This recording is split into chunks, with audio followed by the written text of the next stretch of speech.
আপনারা অবগত আছেন যে বিগত কয়েকদিন থেকেই রাজ্য সরকারের অর্থাৎ আমাদের মুখ্যমন্ত্রী মমতা ব্যানার্জির নির্দেশ মতো যে পাড়ায় সমাধান চলছে, সেই পাড়ার সমাধান প্রোগ্রাম আমাদের বর্ষণ গ্রাম পঞ্চায়েতে চলছে। এখানে আমরা 3টে ভাগে 16টা মোট ওয়ার্ড, সেখানে আমরা 3টে ভাগে ভাগ করেছিলাম, এই 4টে ভাগে।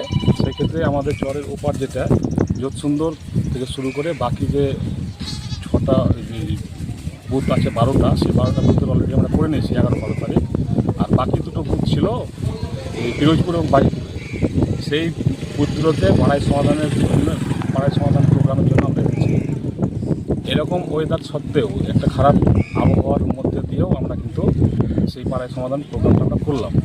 একেবারে শহর থেকে বেশ কিছুটা দূর বিচ্ছিন্ন। তার এখন প্রোগ্রাম বলতে চর এলাকার যেটা সমস্যা, চর এলাকার যেটা লোকজন বসবাস করে, স্থানীয় মানুষ যারা, সেখানে কিন্তু এখন পর্যন্ত জল ওঠেনি।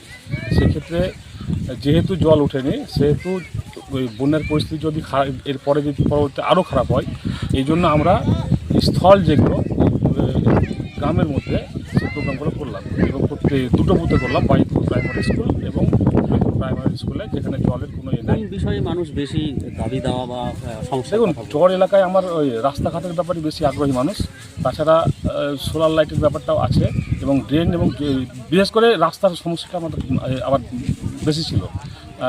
সেই জন্য আমাদের মুখ্যমন্ত্রীকে অসংখ্য ধন্যবাদ জানাই যে তিনি যে প্রপোজালটা দিয়েছেন, যে প্রোগ্রামগুলো দিয়েছেন, সেক্ষেত্রে চর এলাকার মানুষ অনেকটা উপকৃত হবে। দেখুন, ফরাক্কাতে যে জলের ঊর্ধ্বসীমার উপর দিয়ে বইছে, সেই ক্ষেত্রে আমার সবচেয়ে বেশি চর এলাকাটা বেশি প্লাবিত হয়। আপনারা দেখলেন চরের রাস্তাঘাট যেগুলো নিচু রাস্তা, সেগুলোতে জল উঠে গেছে। মন্ত্রী সাহেব, আমাদের যিনি মন্ত্রী আছেন, মন্ত্রী আখরুজ্জামান সাহেব, তিনি ঠিকই বলেছেন এবং আমাদেরকেও সতর্ক করেছেন যে এলাকায় গিয়ে এলাকার মানুষের সাথে যোগাযোগ করো এবং দেখো তারা যেন ওই জলের বন্যার জন্য কোনো মানুষ ক্ষতিগ্রস্ত না হয়। সেক্ষেত্রে মন্ত্রীর নির্দেশে আমরা যেমন পাড়ায় সমাধান চলছে, সেই রকমভাবে একসাথে আমরা এলাকার মানুষের জলের পরিস্থিতি কেমন, বন্যার পরিস্থিতি কেমন, সেটাও আমরা দেখলাম মন্ত্রী আখরুজ্জামানের।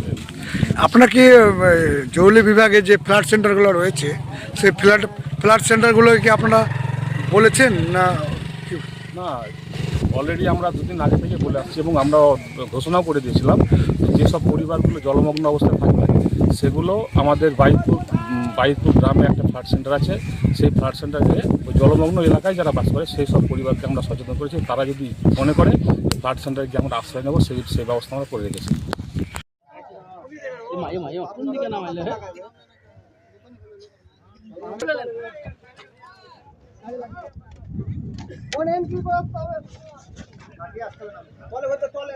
জিনিসগুলো নিয়ে নেন সবকিছু।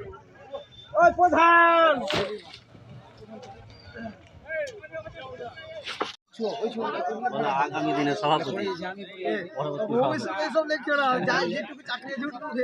পরবর্তী সভাপতি অরিজিনাল ছবি তুলতে নেই নাকি দেবদা জামা কিছু কে